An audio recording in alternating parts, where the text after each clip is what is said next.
Hello everyone, I welcome you all to the Infinity Vision platform. Right now I'll be doing one such question that came in your JMN examination. This question came on 27th August 2021 in shift 2. So let us see this question first. Question says, moment of inertia of a square plate of side L about the axis passing through one of the corner and perpendicular to the plane of the square plate is given by relation.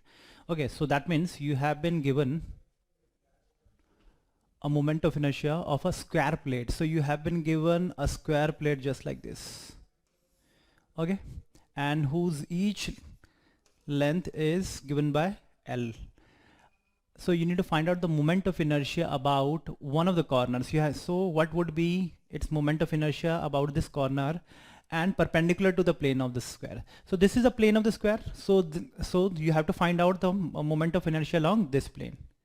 Okay, we already know that moment of inertia along this plane is given by a relationship, and let this moment of inertia along this side is given by relationship I1 must be equal to m L square by 3. So this is the expression that we already know. Okay, and what about the moment of inertia? Let this be I1 and let this moment of inertia along this axis be, let it be I2. Okay, so this I2 is equal to m L square by again 3. Okay, because this length is also L and this length is also L.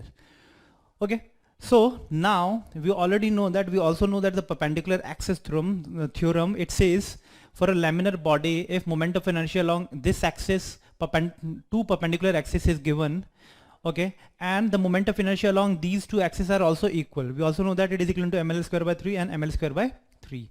So adding these two would give you the moment of inertia along this axis, which is perpendicular to the plane of these two. Okay, so these two axes. So we also know that the moment of inertia along, let this be I. So this I must be equal to I1 plus I2 according to perpendicular axis theorem. So I must be equal to, so twice of m L square by 3. So our correct answer would be fourth option. So fourth option would be the correct answer.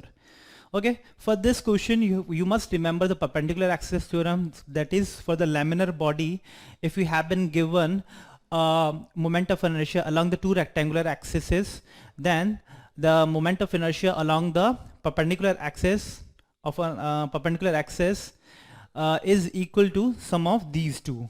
Okay, so this is the expression that you can get. Okay, I hope this question is clear to everyone. Thank you.